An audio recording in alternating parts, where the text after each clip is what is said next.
Good morning, delegates and my friends. I welcome you all for this FOIC 2023 conference. Now, you all are aware that FOIC itself is now soft power of fats, oil, and oleochemical industry. And before we go ahead, I would like to make one disclaimer, which goes like this. It's about a dementia effect. I am getting old, so it might so happen that I may go blank during my presentation.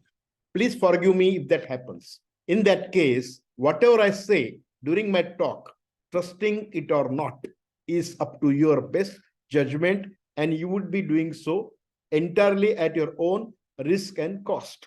But fats and oil containing omega-3 fatty acids are said to be able to prevent dementia. That's why fats and oil is very important in our diet, and that's why we are here to deliberate during Fats and Oil International Conference. Welcome to Fats and Oil International Conference. If you see the position of India, that is 23 years after 2023, the UN says that India's population has become bigger than China in 2023. But the growth is showing, and it will peak by 2046. The population will remain around 1.5 billion between 2044 and 2047 and decline thereafter. Per capita consumption has increased from 9 million metric tons to almost 25 million metric tons today and expected to touch 34 million metric tons by 2046. That means growth is estimated at CAGR 1.55%. Even a GDP growth is projected to almost $30 trillion by 2046 from $3.7 trillion today. Mind well that today USA's GDP is $25 trillion.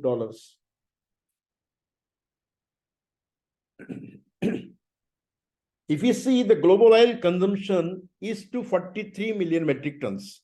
Out of that, approximately 12% are animal fat. So if you see, vegetable oil consumption is around 217 million metric tons. Indian dependence on import is also slowly being declined from 60 to 36% by the year 2030. If you see oil years 2021-22, the edible oil required quantity was 24.6 million metric tons. Domestic production was 9.8. Import quantity was approximately 48%. So import dependency was 60%. The same scenario will slightly change in 25-26. That time, our edible oil requirement will be 28 million metric tons. Production of domestic will be 18.5.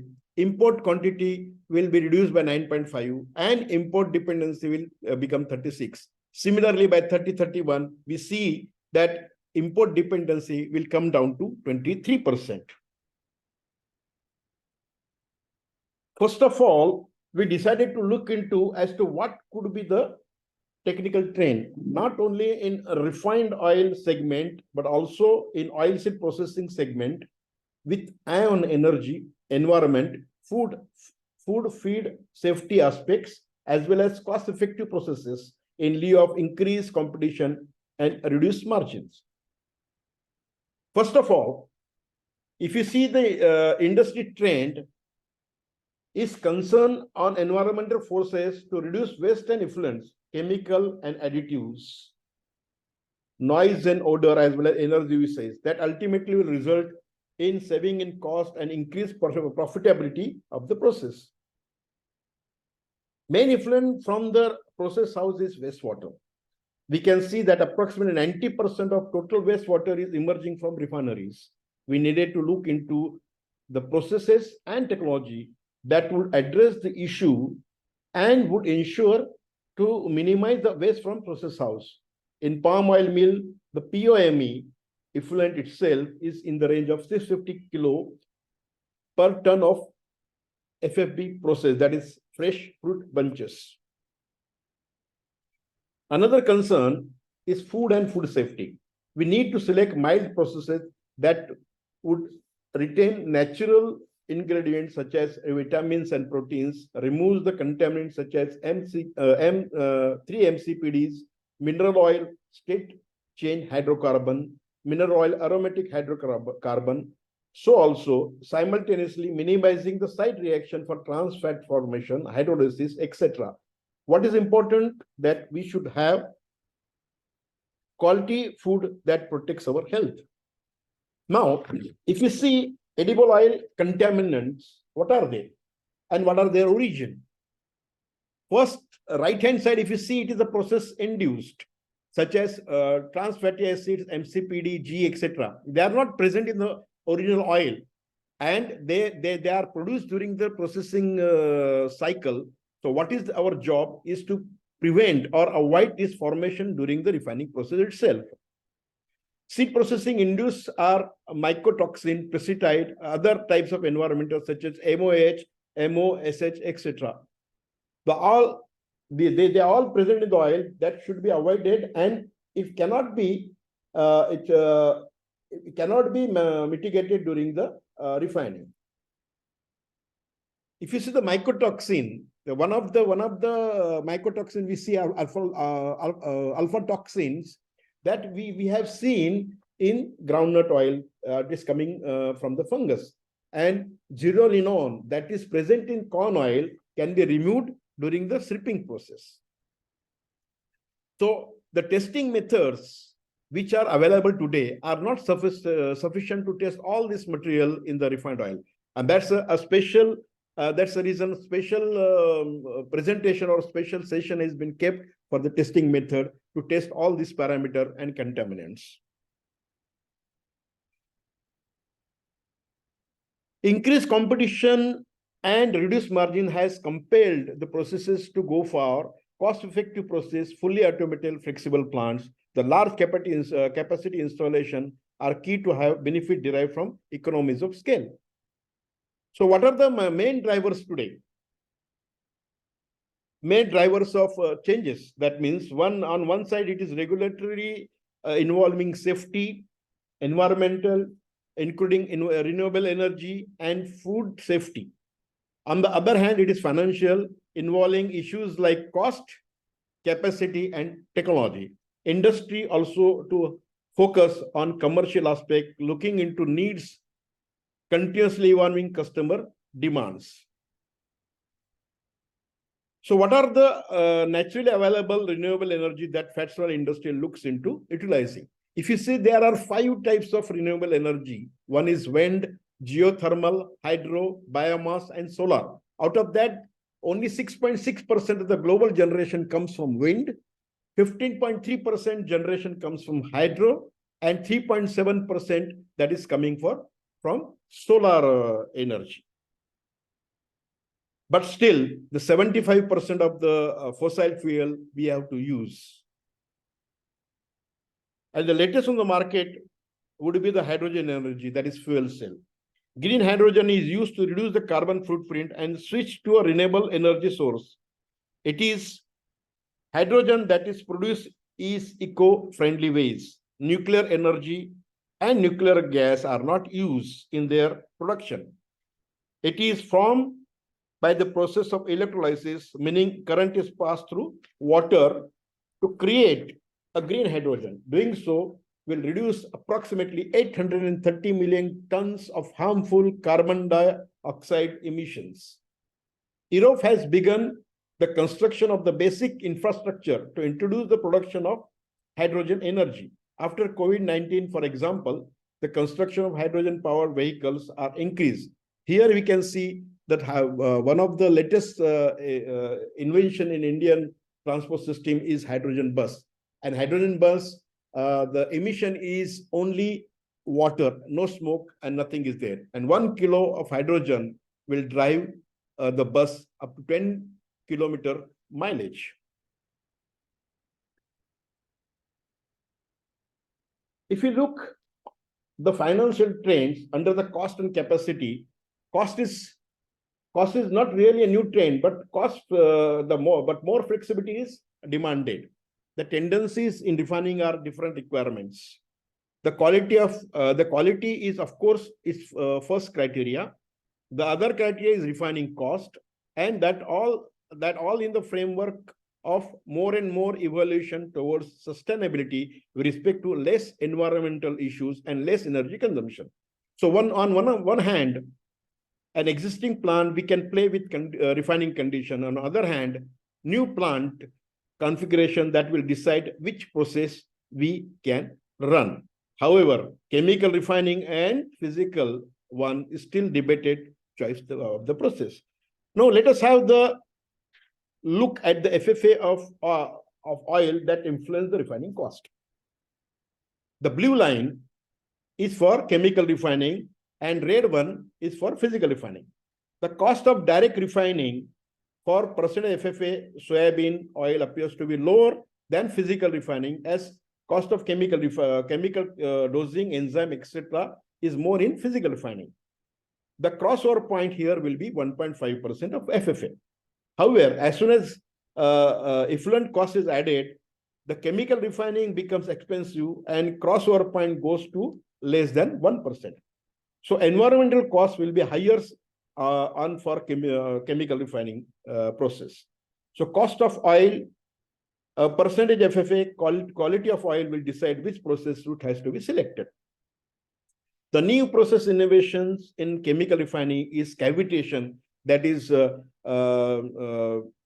neotechnology, or what you call as nanotechnology, and benefit are the same, are less chemical, lower losses, etc. Various enzymes are also being implemented during the process. Under PR, the process innovation are deep degumming and artisan multi-state vacuum fractionator, which claims that this physical refining system is useful to remove PCB, MCPD, GE, MOH, and MOSA from crude palm oil, from soybean oil, from coconut oil, from rice bran oil, from fish oil, and it claims that reduction in FFA up to 90%, and as well as monoglyceride and diglyceride also will be reduced to the extent of 90%. Now the challenges the fats oil industry is facing in usage of enzymes are high cost. Many cannot afford it. High requirement of enzyme and water. Narrow range of use and sophisticated technology. And what we are going to see during the deliberation, that the enzyme manufacturer, the experts who are going to deliver the lecture, they will address this issue, how to overcome some of the challenges we are facing in the fats oil industry today. Now we look into the technology aspect. We find that industries sometimes resistance to change. Fewer technology suppliers dominate the big market. A proven technology is mantra. Hexane extraction is not going away soon, but market growth is back to mechanical. Thus, technology innovation has to rise. That means it should be a reliable, integrated, sustainable, and most energy efficient in the chosen market. But change is happening for sure. Enzymatic intensification with coconut and palm oil has replaced hydrogenation process completely. Dairy alternative rely on oil such as inter-esterified soybean oil, coconut, and palm oil to create a creamy appearance and mouthfeel.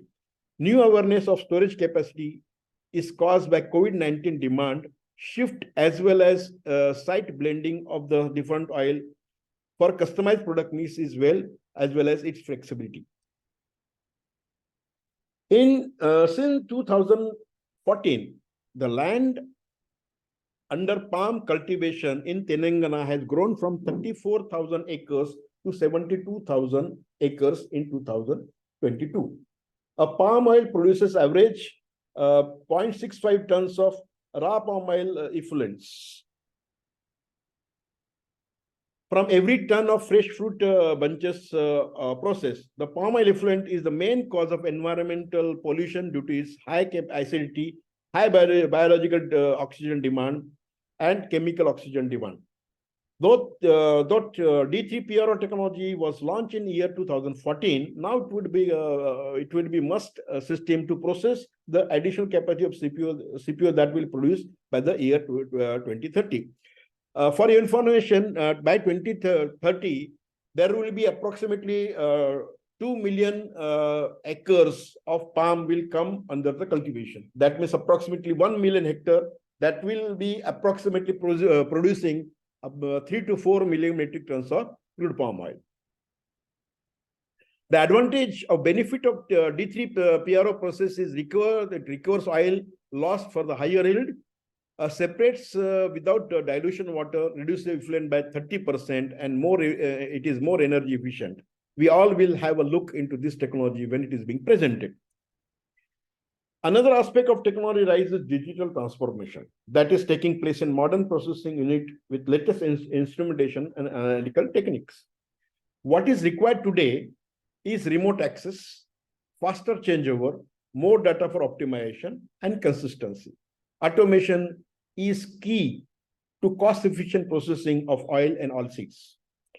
Few years ago, only 20% of processing units were supplied with medium-level automation. However, today 95% plants are automated using PLC and SCADA or medium-sized TCS. The essential step in your smart factory evaluation is that we are now entering into phase 4, from mechanization to electrification to automation, and finally a smart factory evaluation. If you see, when we do this, production lines can be altered and customized in a matter of seconds. Everything is tracked in real time. Machines talk to one another. Machines are required or repaired before they break down. Energy consumption is totally optimized. Now, if you see, automation and management information system goes hand in hand. However, but we see that 70% of the cost work out to be in the field control devices such as temperature, pressure, and flow transmitter, valves and drives, etc. Thus, instrumentation is also an integral part of good automation system or to perform automation to perform. Now, coming to the commercial trend and looking at evolving consumer demands in the years to come, we see the scenario of global oilseed market by 2026. Trans fat will be totally out. Hydrogenation would be limited to non-food applications. Trend of non-GMO to organic requires segregation, and no exen extraction is allowed. New plant being built with mechanical extraction just for growing demand for organic oils. Now, if you are saying the consumers are being more savvy about health and well-being, keto formulation are trending in fats and oil spaces, while health, organic and specific oil are on rise. Now, when we say keto foods are nothing but food specifically made, which doesn't contain any glucose. So what body does, body only takes fats and oil for his energy consumption or for his energy demand. And doing so, fats and oil will break down in aldehydes and ketones. That's why these food atoms or this formulation are known as keto formulation. Now, under commercial trend, again, we see that novel oils are emerging with new market opportunities. Biodiesel market is growing, but the new technology and diversity. Hydro vegetable oil, that is HVO, commonly refer as renewable diesel, is produced via catalytic hydroprocessing of oil and fat consisting of paraffinic hydrocarbon. The term HVO is used for renewable diesel fuel produced via so-called hydrotreating process, that is hydrogenation and hydrocracking of different feedstocks such as vegetable oil, waste cooking oil, and UCO, animal fat, acid oil, and fatty acid distillate. HVO is also called green diesel. Green diesel has similar properties as fossil fuel, but with some difference such as lower density, higher energy content, and free from oxygen aromatic hydrocarbons. and it has a higher certain number as 72. HUA is made from saturating the double bond in the fatty acid molecule of vegetable oil and animal fats with hydrogen. And if you see, even algae oil is struggling to go beyond fuel. Algae oil is commonly known as microbial oil, but we never know that tomorrow algae oil production will increase and it can become alternative to palm oil production tomorrow. There are major opportunities in protein isolate, that is soybean concentrate, texturized soybean concentrate for human, animal, and fish food. With above development in mind, what are the technology in 2023 and beyond? The main focus is MCPD, MOSH, MOAH, and its analytical method that are not really well understood today. Sustainable technology, including fats and oil processing. I still recall that one of the recent lecture by Professor M.M. Sharma said that there is nothing like waste and sustainability is attainable. Green hydrogen that will save approximately 800 metric tons of carbon dioxide emission annually. Full cycle of edible oil is targeted as we see that approximately 950 crore liters of waste edible oil is produced in United States. In India, it is around 200 crore liters. For example, Bunge has formed a joint venture with Aloco, who buys the waste oil from edible oil consumption and convert it to biodiesel or sustainable aviation fuel by HVO technology. It is said from today's 5% blend of SAF or renewable diesel, globally 85% SAF will be blended in jet fuel by the year 2050. That underlines the importance of HVO technology to produce green fuels. Instrumentation and automation will see artificial intelligence everywhere. IIoT and machine-to-machine connectivity and digital transformation would be the key in coming years. We'll see the increased application of enzymes, such as reduction in DG in oil to mitigate G formation by enzyme hydrolysis, decontamination of feedstock for HVO, full biodiesel yield by transonification process, fat splitting, glycolysis for MCT, FFA reduction, and esterification, etc. Based on above trend, we decided to have the following technical modules of the conference, and the theme of the conference is meeting the challenges of energy efficient process innovation and automation. And technical modules are technical advancement in fats and oil processing, innovative enzymatic application in fats and oil processing, food safety and regulatory demands, energy conservation, renewable as well as sustainable, role of automation and instrumentation. Two keynote lectures are also lectures, and there are 4 key lecture. In fact, in 2 sessions are arranged to cover all this point. We do hope that delegate will benefit immensely by the interaction with various expert speakers and network with energy colleagues. I once again welcome you all, and let us enjoy the networking as well as technical deliberation. Thank you so much, and bye for now.